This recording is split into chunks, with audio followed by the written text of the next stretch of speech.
Bismillahirrahmanirrahim. Assalamualaikum warahmatullahi wabarakatuh.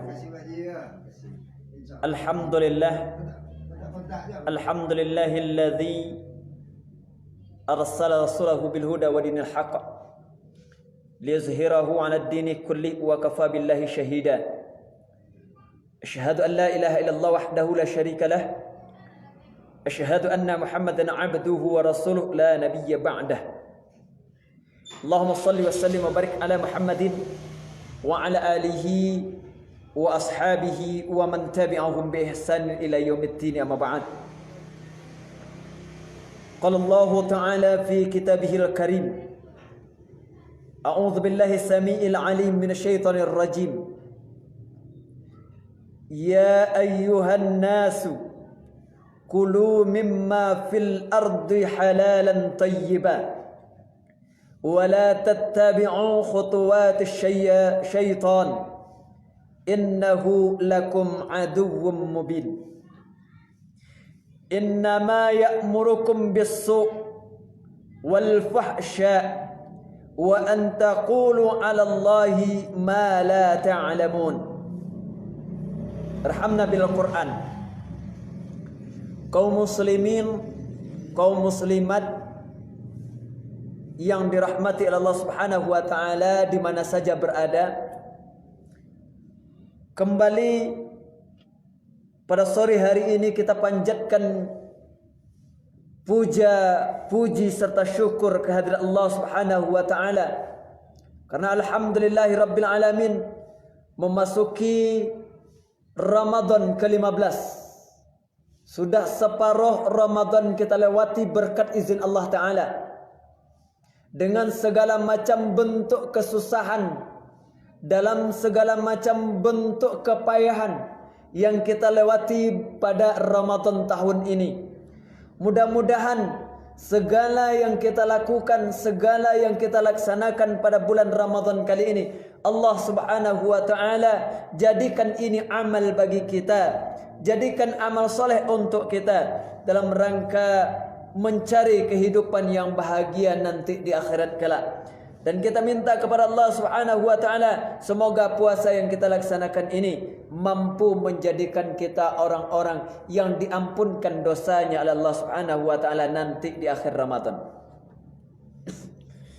Kemudian salat dan salam sama-sama kita sampaikan kepada baginda Rasulullah sallallahu alaihi wasallam. Allahumma salli ala Muhammad wa ala alihi wa sahbihi ajma'in. Kaum muslimin, kaum muslimat di mana saja berada, yang di rumah, maka pada sore hari ini kita akan mencoba bercerita, mentadaburi ayat-ayat Allah Subhanahu wa taala. Pesan dari Kepala Kantor Kementerian Agama Wilayah Provinsi Sumatera Barat, bahwasanya kita pada Ramadan tahun ini harus menjaga 5I. 5I. Pertama, keimanan.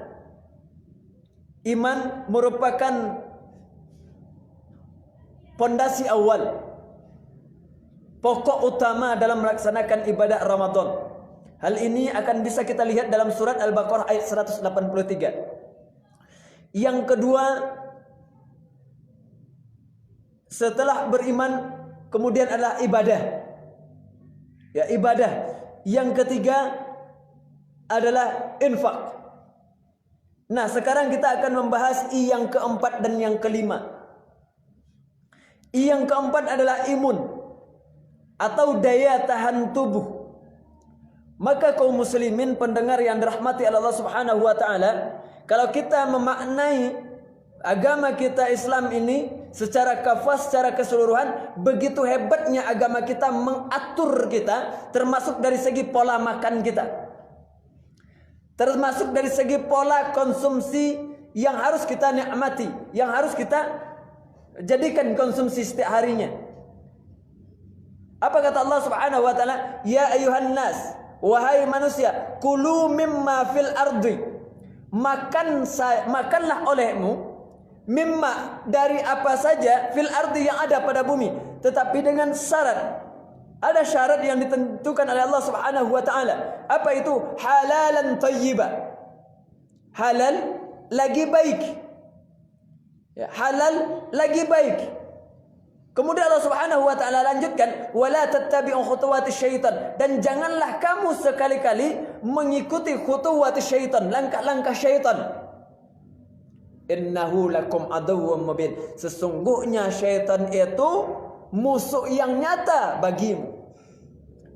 Kalau kaum muslimin pendengar yang rahmati Allah Subhanahu wa taala, kalau kita melihat asal usulnya terjadi wabah corona ini berdasarkan dari negeri Wuhan, dari negeri Tiongkok, Cina sana, yang mana berasal dari pola makan yang tidak baik.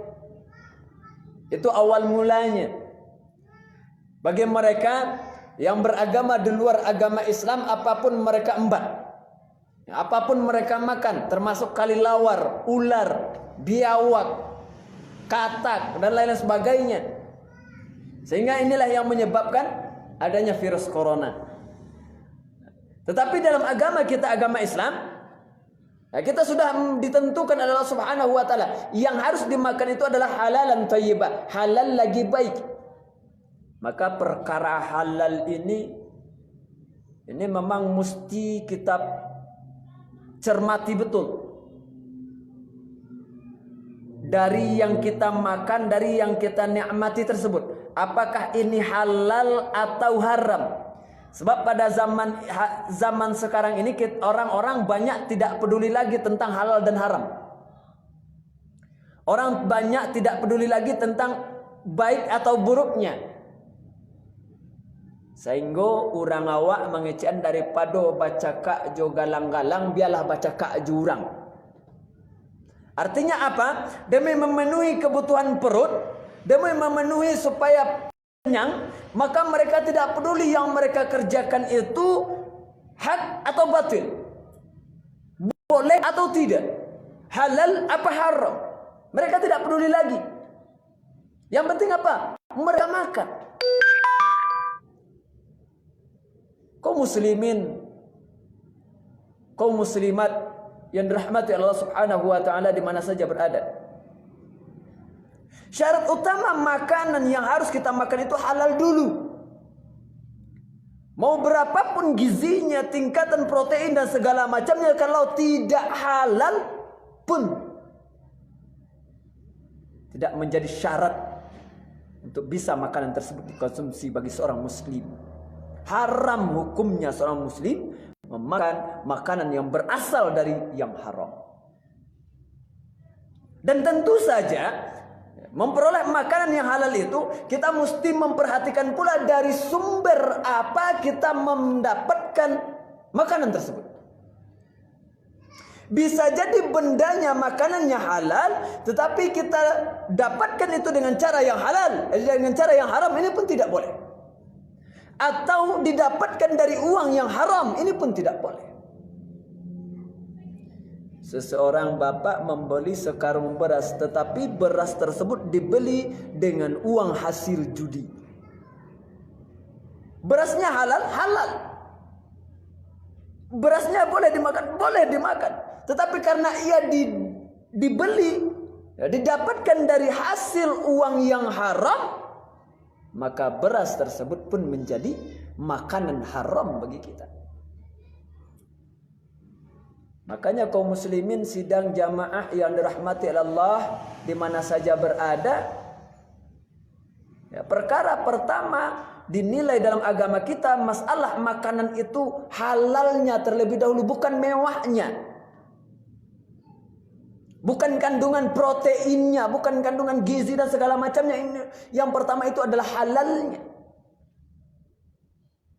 Baik itu dari segi makanan itu sendiri, ataupun dari segi dari mana makanan itu didapatkan. Nah, kalau kita belajar dari pendidikan Ramadan, ini hebatnya Ramadan mendidik kita. Kenapa demikian? Karena pada Ramadan ini kita mengharamkan yang dihalalkan oleh Allah Subhanahu wa taala di siang harinya. Bayangkan kaum muslimin, Di Ramadan saja kita, ketaatan kita kepada Allah Subhanahu wa taala mampu kita mengharamkan sesuatu yang halal bagi kita. Tetapi kenapa di luar Ramadan kita tidak peduli dengan yang haram lagi, kemudian memakan apa saja, hantam kromo saja untuk memenuhi kehidupan kita? Berarti Ramadan kita tidak sukses. Berarti Ramadan kita tidak lancar. Berarti Ramadan kita tidak berhasil. Pendengar yang dirahmati Allah Subhanahu wa taala. Setelah halal yang kita konsumsi, kemudian apa lagi? Thayyib, baik.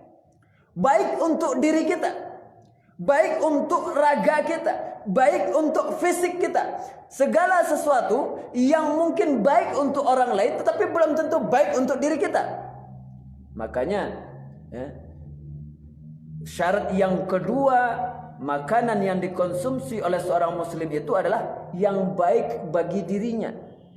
Artinya apa? Setelah ia memakan makanan tersebut, mengkonsumsi makanan tersebut, tidak ada gejala yang akan ditimbulkan dari tubuhnya. Artinya penyakit yang akan ditimbulkan oleh makanan tersebut ketika ia memakannya. Ya, misalnya orang berpenyakit gula, tentu ia akan menghindari makanan-makanan yang banyak mengandung kadar gula. Bukan berarti makanan tersebut tidak halal. Halal sebetulnya, tetapi baik untuk dirinya bukan. Kaum muslimin pendengar yang rahmati Allah Subhanahu wa taala. Maka dua syarat ini, halal lagi baik, ini menjadi syarat utama makanan yang akan dikonsumsi oleh seorang muslim. Ketika ini tidak diindahkan, tidak dipedulikan oleh seorang muslim, maka apa ya ancaman Allah Subhanahu wa taala? Wala tattabi'u khutuwati syaitan. Maka jangan kamu mengikuti langkah-langkah syaitan. Kenapa? Karena menghalalkan segala bentuk cara untuk memenuhi kebutuhan perut, kemudian tidak mempertimbangkan kebaikan makanan untuk diri kita, itu termasuk salah satu langkah-langkah syaitan. Maka berhati-hatilah kaum muslimin.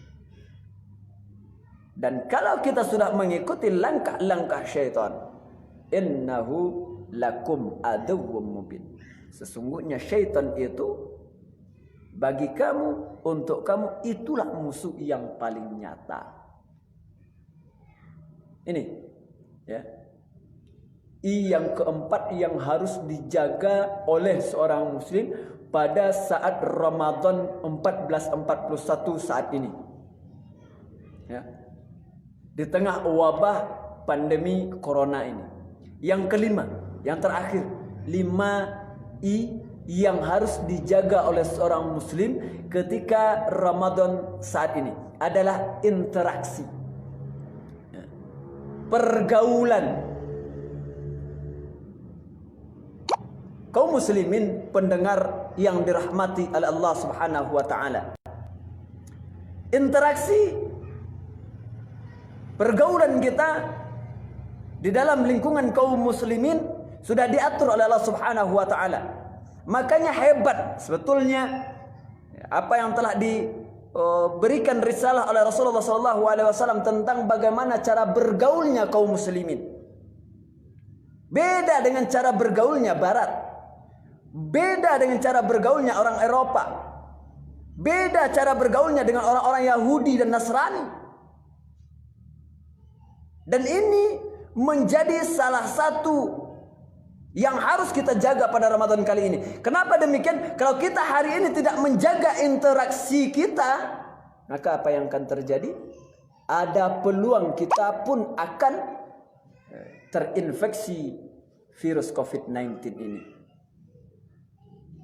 Bukan berarti salaman itu sama kita hari ini dilarang. Tidak. Sebetulnya Islam mengajarkan kita, kalau kamu ingin bersalaman dengan orang, lihat dulu. Kalau bukan mahrammu, jangan disalami. Selama ini kan kita jarang melihat hal ini. Selama ini kita kan jarang. Bahkan sudah menjadi pemandangan setiap hari bagi kita.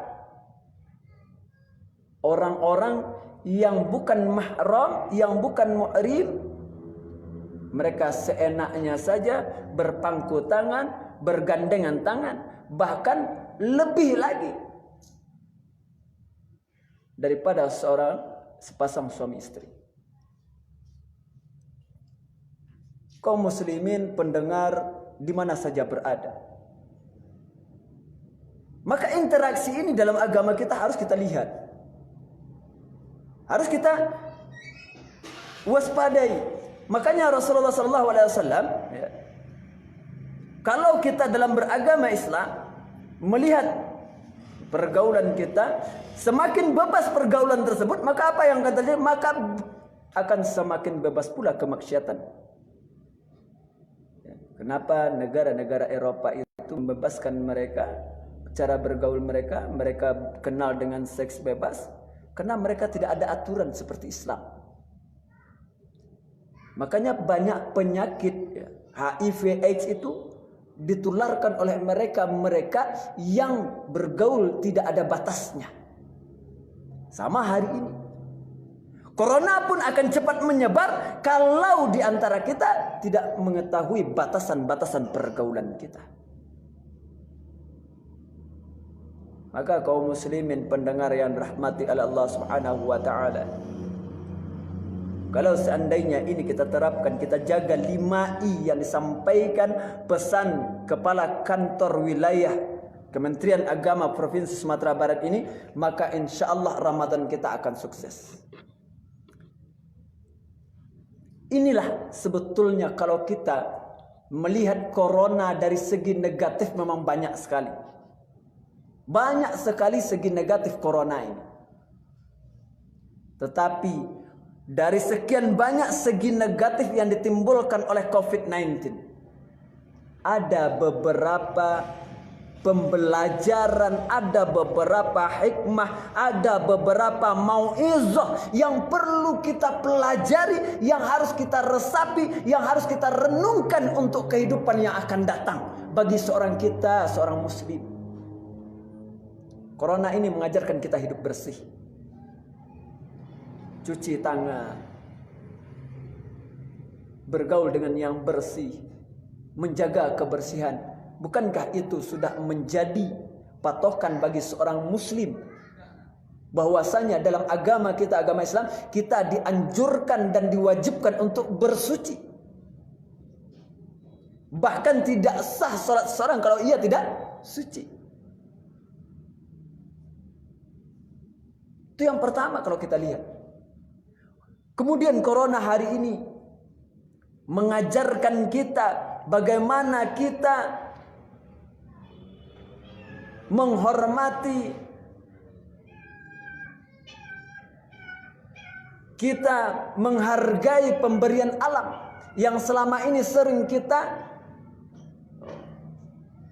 hancurkan dengan perbuatan kita. Coba kita lihat kaum muslimin daerah Jakarta yang biasanya setiap hari tidak ada yang tidak polusi. Jarang kita akan melihat langit Jakarta itu akan nampak biru. Tapi akibat corona ini polusi Jakarta makin berkurang, bahkan kurang sekali. Nampak keindahan alam itu terbuka.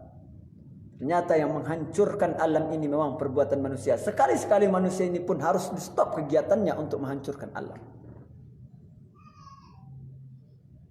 Kemudian kaum muslimin yang dirahmati Allah Subhanahu wa taala, corona juga mengajarkan kita, memisahkan kita antara orang yang benar-benar beriman dengan orang-orang yang hanya beriman di mulut saja. Kenapa demikian kami katakan? Karena di Ramadan kali ini kan beda daripada Ramadan-Ramadan biasanya. Ramadan biasanya musola ramai, masjid ramai, langgar penuh.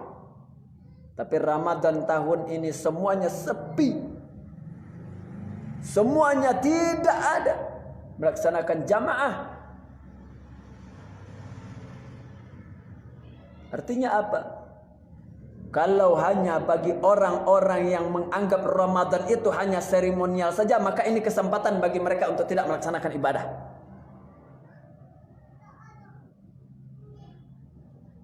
Karena memang setiap tahunnya kita lihat Ramadan ini bagi mereka kebanyakan hanyalah seremonial belaka saja. Makanya setiap tahun Ramadan masjid penuh, masjid ramai, tapi setelah Ramadan masjid kembali lengang, masjid kembali sepi, itu sudah biasa. Sudah lumrah. Kenapa mengapa? Anggapan kita kebanyakan Ramadan itu hanyalah seremonial saja. Makanya kaum muslimin sidang yang rahmati Allah Subhanahu wa taala di mana saja berada, maka membuktikan kita itu mentaati Allah, melaksanakan Ramadan ini ikhlas kepada Allah Subhanahu wa taala, mau berjamaah di masjid atau tidak, ibadah kita tetap sama. Dan inilah orang-orang yang memang dijanjikan oleh Allah Subhanahu wa taala, "Ghufira lahu ma taqaddama min dzambi." Sebetulnya kaum muslimin masih banyak lagi di antara hikmah-hikmah yang tersirat di balik corona ini. Kalau bagi orang yang mau mentadaburi ayat-ayat Allah, bukankah corona ini merupakan ayat Allah? Ya, di awal kita akan mendapati ayat Allah Subhanahu wa taala dalam surat Al-Baqarah. Apa kata Allah Subhanahu wa taala? "Innallaha la yastahi an yadriba mathalan ma ba'udatan fama fawqaha. فَأَمَّا الَّذِينَ آمَنُوا فَيَعْلَمُونَ أَنَّهُ الْحَقُّ مِنْ رَبِّهِمْ وَأَمَّا الَّذِينَ كَفَرُوا فَيَقُولُونَ مَاذَا أَرَادَ اللَّهُ بِهَذَا مَثَلًا يُضِلُّ بِهِ كَثِيرًا وَيَهْدِي بِهِ كَثِيرًا وَمَا يُضِلُّ بِهِ إِلَّا الْفَاسِقِينَ." Allah tidak akan pernah malu dan segan menciptakan perumpamaan seekor nyamuk. Fama fauqaha, bahkan barang yang lebih hina, lebih rendah daripada nyamuk. Maka adapun orang-orang yang beriman, mereka akan mengetahui annahul haqqu, bahwa sesungguhnya kebenaran itu min rabbihim, berasal dari Tuhan mereka. Wa ammal ladzina kafaru, dan adapun orang-orang yang kafir, mereka bertanya-tanya, mereka madza aradallahu bihadza masalah, apa sebetulnya maksud Allah dengan perumpamaan ini? Maka Allah sampaikan, yudillu bihi katsira wa yahdi bihi katsira, disesatkan dengan petunjuk itu adalah kebanyakan orang, dan diberi petunjuk dengan misal itu juga kebanyakan orang. Wa ma yudillu bihi illal fasiqin, dan tidaklah disesatkan dengan permisalan tersebut kecuali orang-orang yang fasik. Dan dalam ayat lain Allah sampaikan, wa ma khalaqta hadza batila, dan tidak ada satupun di atas permukaan bumi ini yang Allah ciptakan secara batil, secara sia-sia. Semuanya ada hikmah, semuanya ada pembelajaran, semuanya ada pendidikan bagi kita, bagi yang mau merenungi ayat-ayat Allah Subhanahu wa taala. Pendengar kaum muslimin di mana saja berada dalam lindungan Allah Subhanahu wa taala, mungkin untuk sore ini hanya itu yang dapat kami sampaikan. Mudah-mudahan Allah Ta'ala menguatkan kita dalam kesabaran dalam beribadah di bulan Ramadan ini. Kemudian Allah tingkatkan amal ibadah kita, keimanan kita pada bulan Ramadan ini. Dan terakhir kita minta kepada Allah Subhanahu wa Ta'ala, kaum muslimin, Allah angkat wabah ini dari kita. Allah angkat segala macam bentuk penyakit ini dari kita. Allah angkat bentuk-bentuk virus apa saja dari bumi ini. Allah sehatkanlah orang-orang yang sakit saat ini. Maka satu doa yang diajarkan oleh baginda Rasulullah sallallahu alaihi wasallam, ya, mari sama-sama kita berdoa kepada Allah Subhanahu wa taala, Allahumma da'fu anna minal bala' wal waba. Allahumma da'fu anna minal bala' wal waba. Allahumma da'fu anna minal bala' wal waba. Mudah-mudahan dengan banyak berdoa demikian, Allah Subhanahu wa taala makin mempercepat virus dan penyakit ini, wabah ini Allah angkat dari permukaan bumi ini. Amin, amin ya rabbal alamin. Billahi taufiq wal hidayah wal ridha wal inayah. Wassalamualaikum warahmatullahi taala wabarakatuh.